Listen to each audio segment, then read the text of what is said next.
come this afternoon to chapter 57 of Nickleby.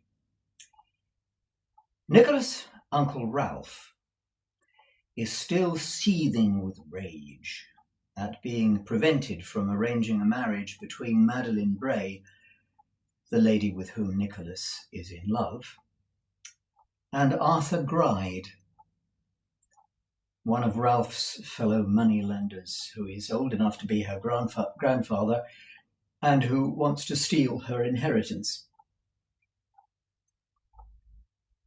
Nicholas is able to stop this by appearing in the nick of time and carrying Madeline away to safety.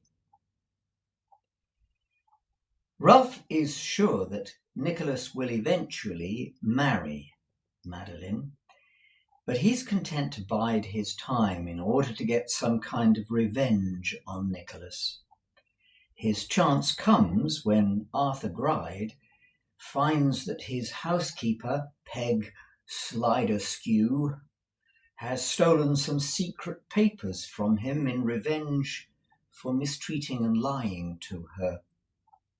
One of the papers she has stolen is the deed, that is, the legal document which proves Madeline's right to her inheritance. It is actually a will.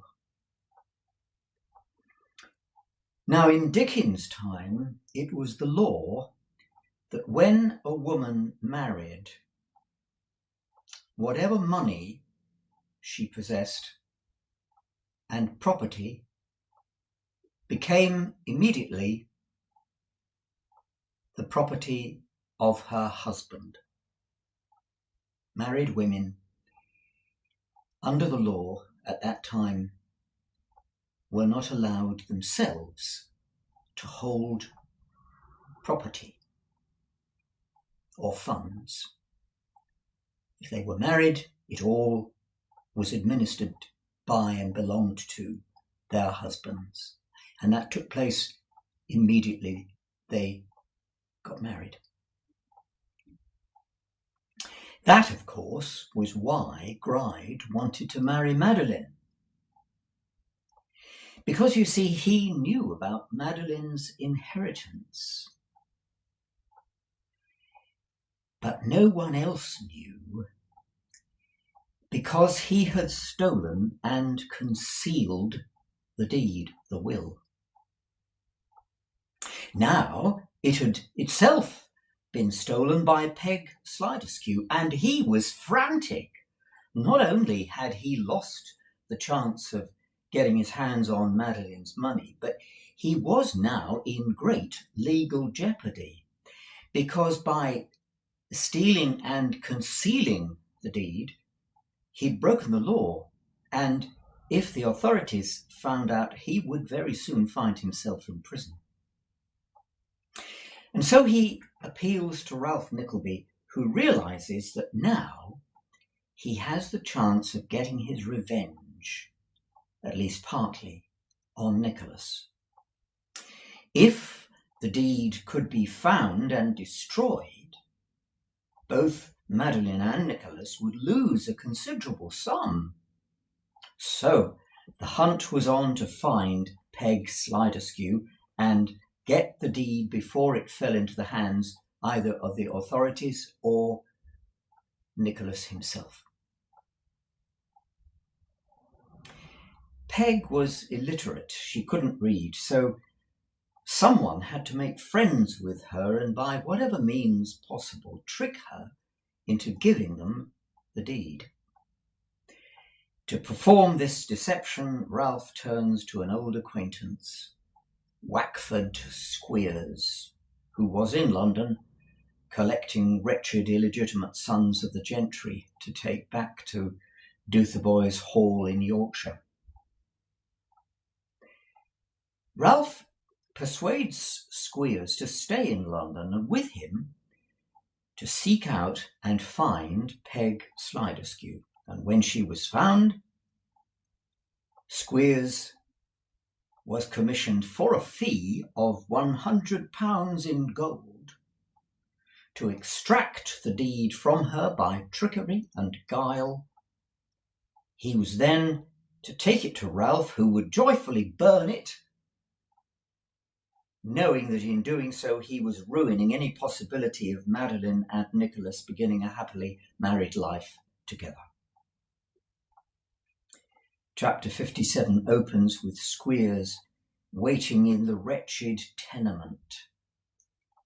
That is a block of different rooms occupied by whole families as well as individuals. In the wretched tenement where Peg Sliderskew had hidden.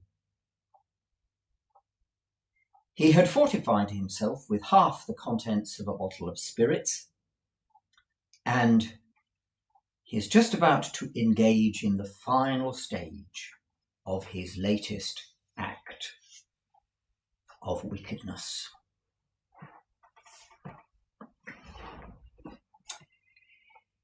It was a dark, wet, gloomy night in autumn, when in an upper room of a mean house, situated in an obscure street or rather court near Lambeth, there sat all alone a one-eyed, grotesquely clothed, either for lack of better garments or for purposes of disguise, in a loose greatcoat with arms half as long again as his own, and a capacity of breadth and length which would have admitted of his winding himself in it, head and all, with the utmost ease, and without any risk of straining the old and greasy material of which it was composed, sat a man of whom we have already heard. So attired, and in a place far removed from his usual haunts and occupations, was to be found none other than Mr. Wackford Squeers. The attic chamber in which he sat was bare and mean. The bedstead and such other few articles of necessary furniture as it contained were as of the commonest description, in a most crazy state and of a most uninviting appearance. The street was muddy, dirty, and deserted. Having but one outlet, it was traversed by few save the inhabitants at any time, and the night being one of those on which most people are glad to be within doors, it now presented no other signs of life than the dull glimmering of poor candles from the dirty windows, and a few sounds but the pattering of the rain and occasionally the heavy closing of some creaking door. Mr. Squeers continued to look disconsolately about him and to listen to these noises in profound silence, broken only by the rustling of his large coat, as he now and then moved his arm to raise the bottle to his lips. Mr. Squeers continued to do this for some time, while the increasing gloom warned him to snuff out the candle. Seeming to be slightly roused by this exertion, he raised his eyes to the ceiling, and fixing them upon some uncouth and fantastic figure traced upon it by the wet and damp which had penetrated through the roof, broke into the following soliloquy. "Well, this is a pretty go, is this here?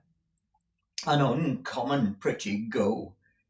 Here I've been a matter of how many weeks, hard upon 6, a-follering up this blessed old gowage, and a pretty larson, Mr. Squeers delivered himself of this epithet with great difficulty and effort. "And all the while, doth the boys' hall a-running itself regularly to seed. That's the worst of ever being in with an audacious chap like Nickleby. You never know when he's done with you, and if you're in for a penny, you're in for a pound." This remark perhaps reminded Mr. Squeers that he was in for £100 in gold, at any rate.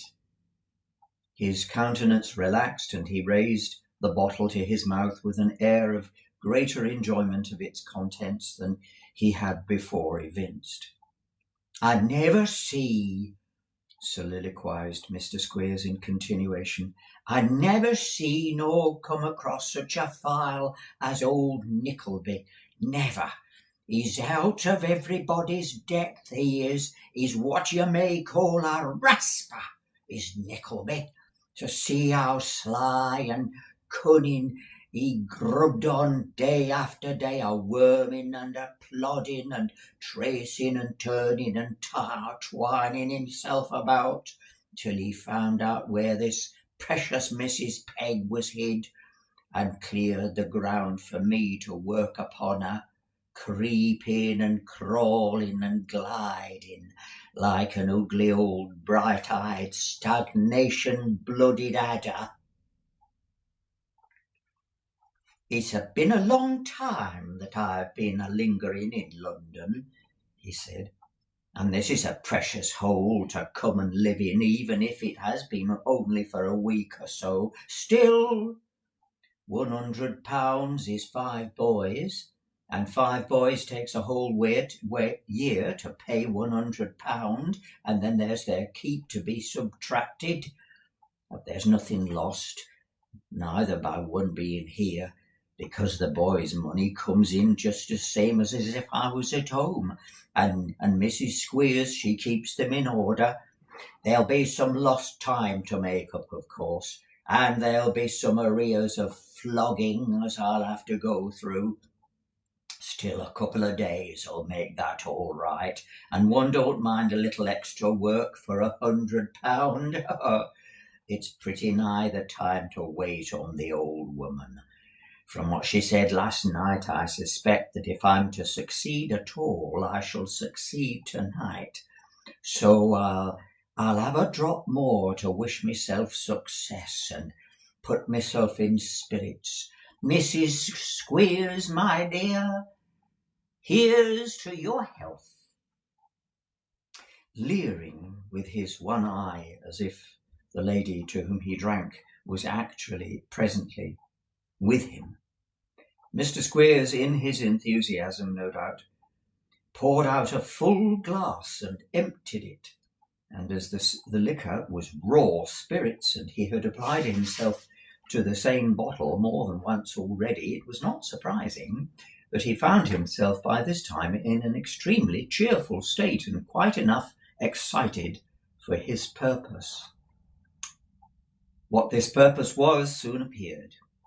After a few turns about the room to steady himself, he took the bottle under his arm and a glass in his hand, and blowing out the candle as if he proposed being gone some time, stole out upon the staircase, and creeping softly to a door opposite his own, tapped gently at it. "Oh, what's the use of tapping?" he said. "She'll never hear. I suppose she's not doing something very particular, and if she is, it doesn't much matter if I see." With this brief preface, Mr. Squeers applied his hand once again to the latch of the door, and thrusting his head into a garret far more deplorable than the one he just left, and seeing that there was nobody there but an old woman who was bending over a wretched fire, for although the weather was warm, the evening was chilly, he walked in and tapped her on the shoulder. "Well, my slider," said Mr. Squeers jocularly. "Is that you?" inquired Peg. "Yes, it's me. I've come according to promise," roared Squeers. "So they say in the part of the country I come from," observed Peg complacently, "but I think oil's better." "Better than what?" roared Squeers, adding some rather strong language in an undertone. "No," said Peg, "of course not." "Oh, I've never seen such a monster as you are," muttered Squeers, looking amiably as he possibly could. for Peg's eye was upon him, and she was chuckling fearfully, as though in delight at having made a choice repartee. "Do you see this? This is a bottle." "I see it," answered Peg. "Well, and do you see this?" bawled Squeers. "This is a glass." Peg saw that too. "See here, then," said Squeers, accompanying his remarks with appropriate action.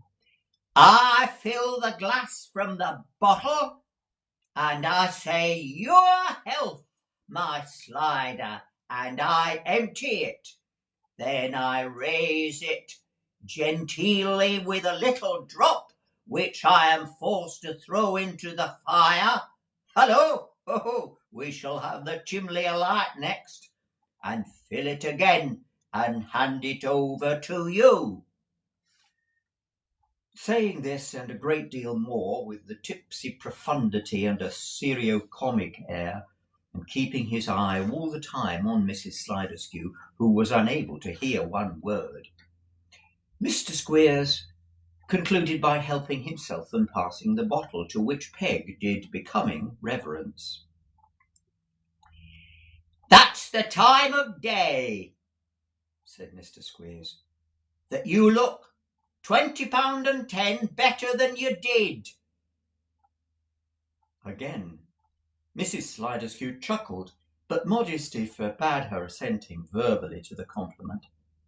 £20 better," repeated Mr. Squeers, "than you did the first time I was introduced to you, don't you know?"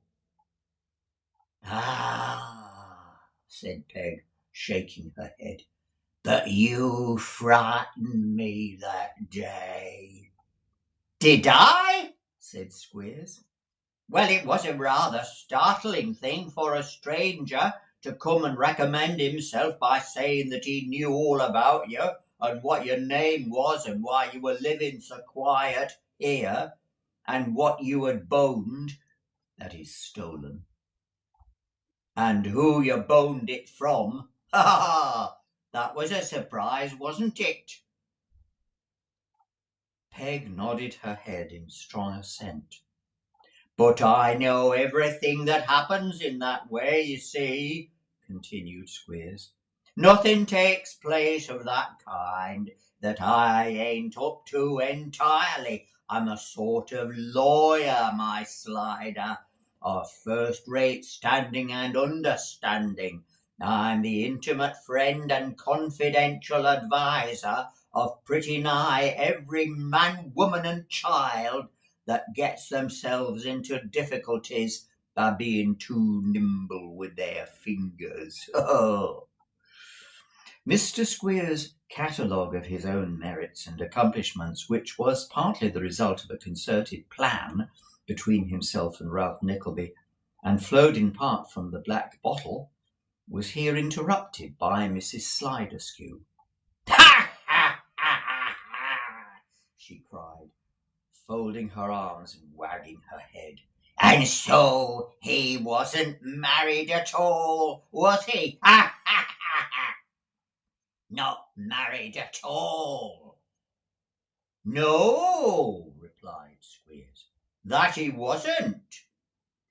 "And a young lover come and carried off the bride, eh? Ha, ha!" said Peg.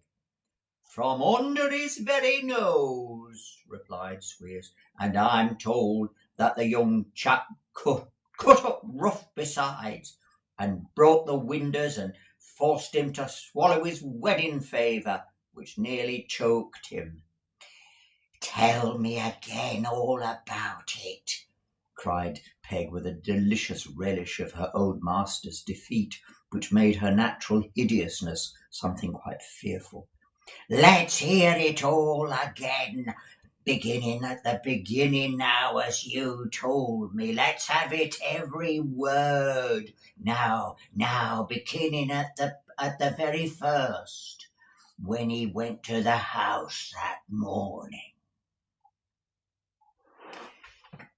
Mr. Squeers, plying Mrs. Sliderskew freely with the liquor, and sustaining himself under the exertion of speaking so loud by frequent applications to it himself, complied with this request by describing the discomfiture of Arthur Gride, with such improvements on the truth as happened to occur to him, and the ingenious invention and application of which they had been very instrumental in recommending him to her notice in the beginning of their acquaintance. Mrs. Sliderskew was in an ecstasy of delight, rolling her head about, drawing up her skinny shoulders, and wrinkling her cadaverous face into so many and such complicated forms of ugliness as awakened the unbounded astonishment and disgust even of Mr. Squeers. "He's a treacherous old goat," said Peg, "and cozened me with his cunning tricks and lying promises. But never mind, I'm even with him now. I'm even with him now." "You're more than even, Slider," returned Squeers. "You've been even with him. You would have been even with him if he'd got married. But with the disappointment besides, you're a long way ahead. Out of sight, Slider, out of sight.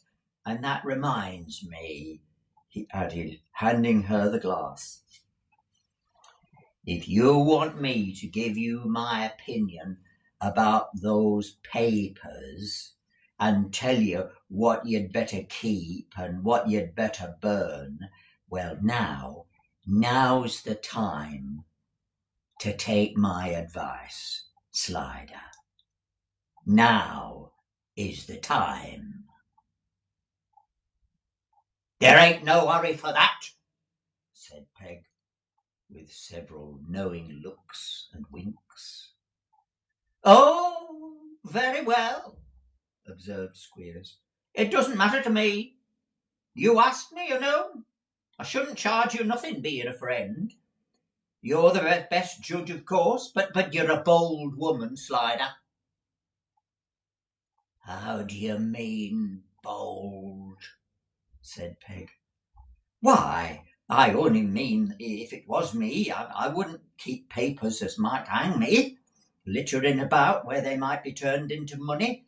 Them as wasn't useful made away with, and them as was laid by somewheres safe. That's all," returned Squeers. "But everybody's the best judge of their own affairs. All I say, Slider, is I wouldn't do it."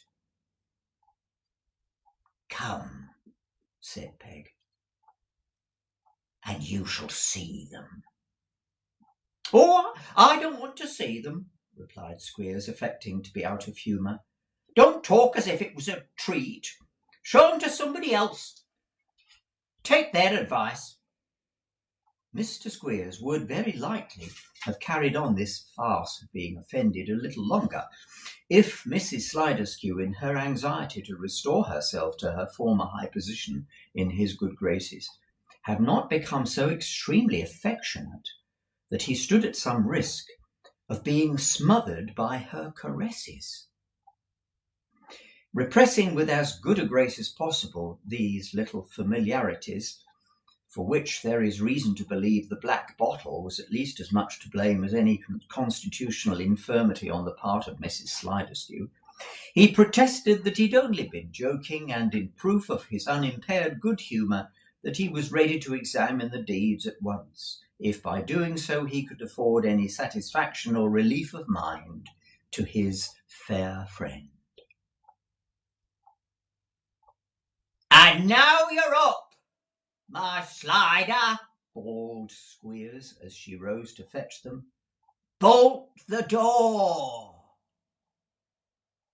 Peg trotted to the door, and after fumbling with the latch, crept to the other end of the room, and from beneath the coals which filled the bottom of the cupboard drew forth a small deal box, Having placed this on the floor at Squeers's feet, she brought from under the pillow of her bed a small key, with which she signed to that gentleman to open it. Mr. Squeers, who had eagerly followed her every motion, lost no time in obeying this hint, and throwing back the lid, gazed with rapture upon the documents within. "Now, you see," said Peg, kneeling down on the floor beside him and staying his impatient hand, "what's of no use we'll burn, what we can get by money we'll keep, and if there's any which would get him into trouble, and fret and waste away his heart with shreds of remembering that he's lost it, those we'll take particular care of, for that's what I want to do, and that's what I hope to do when I left him." "I thought," said Squeers, "that you didn't bear him any ill will. But I say, why didn't you take some money besides?" "Some what?" "Some money!" roared Squeers. "I do believe the woman hears me and wants to make me break a blood vessel so she may have the pleasure of nursing me. Some money, Slider, money!" "Why, what a stupid man you are to ask," cried Peg with some contempt. "If I'd taken money from Arthur Gride, he'd have scoured the whole earth to find me. Aye, and he'd have smelt it out and raked it up somehow, if I'd buried it at the bottom of the deepest well in England. No, no, no, I know better than that. I took what I thought his secrets were hid in. Them he couldn't afford to make public, let alone if they were worth so much money. He's an old dog, a sly, cunning, thankless dog. He first starved and then tricked me, and if I could, I'd kill him." "All right, and very laudable," said Squeers. "But first and foremost, Slider, burn the box. You should never keep things as may lead to discovery. Always mind that. So while you pull it to pieces, which you can easily do, for it's very old and rickety, and burn it to little bits, I'll look over the papers and tell you what they are." Peg, expressing her acquiescence in this arrangement, Mr. Squeers turned the box upside down, and tumbling the contents upon the floor, handed it to her, the destruction of the box being an extemporary device for engaging her attention in case it should prove desirable to distract it from his own proceedings. "There," said Squeers, "you poke the pieces between the bars and make a good fire, and I'll read the while. Let me see. And taking the candle down beside him, Mr. Squeers, with great eagerness and a cunning grin that overspread his face, entered upon his task of examination. If the old woman had not been very deaf, she must have heard, when she last went to the door, the breathing of two persons close behind it.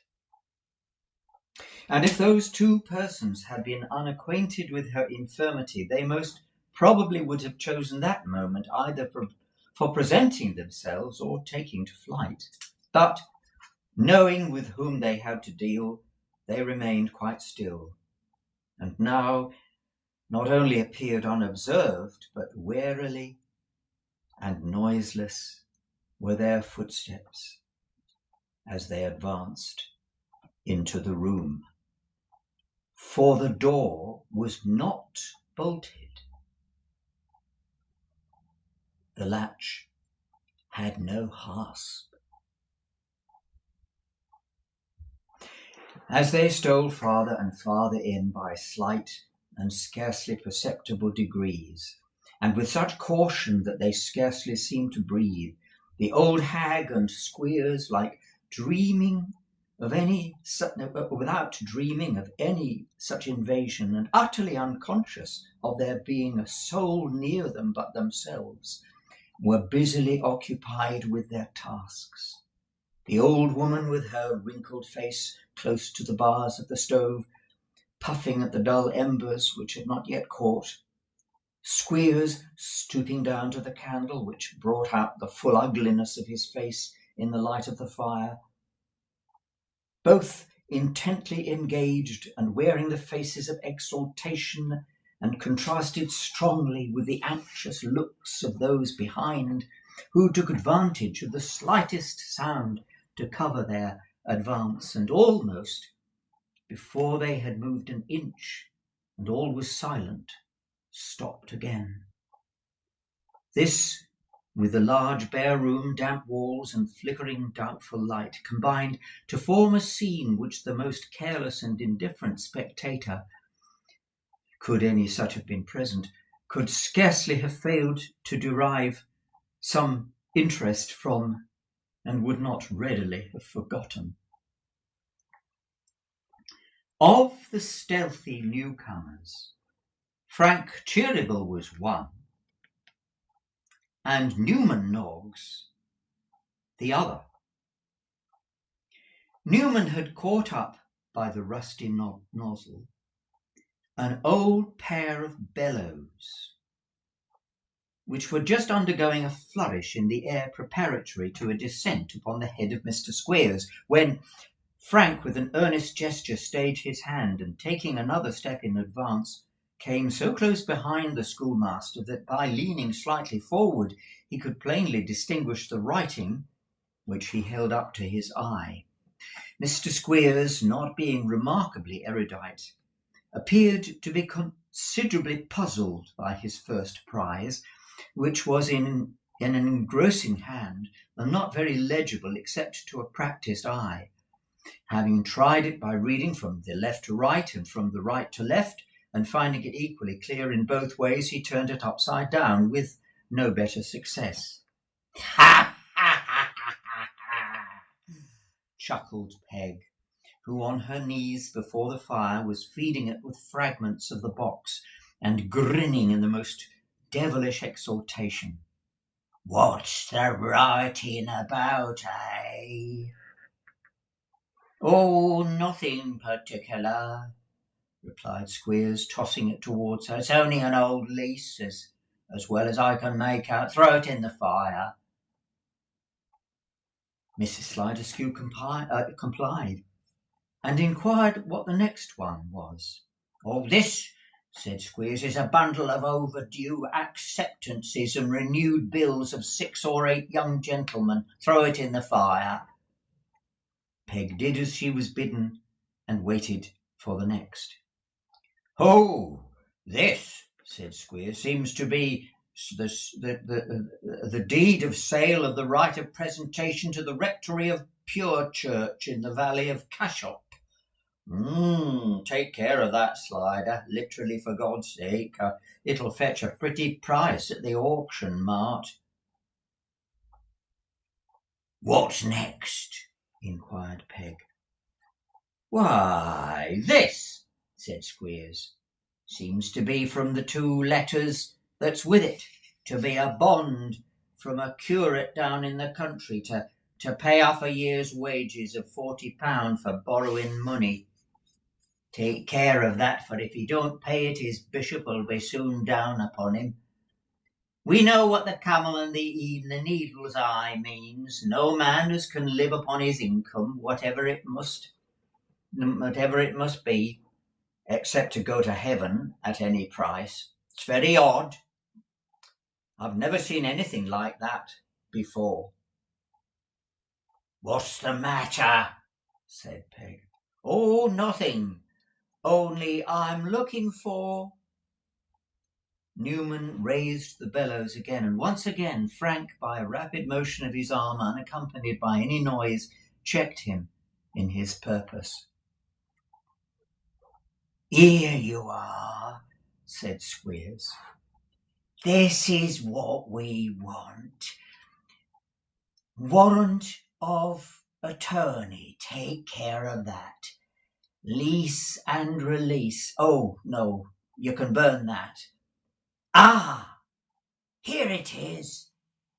Madeline Bray. Come of age or marry. The same Madeline will inherit. Don't burn that one. Don't burn that one." "I've got it," said Squeers. "I've got it!" with a burst of a shout of triumph. "Hurrah!" The plan was a good one, even though chance was desperate. The day is our own at last. Peg demanded to know what he meant, but no answer was returned, for Newman's arm could no longer be restrained. The bellows, descending heavily and with unerring aim on the very centre of Mr. Squeers' head, felled him to the floor and stretched him flat and senseless.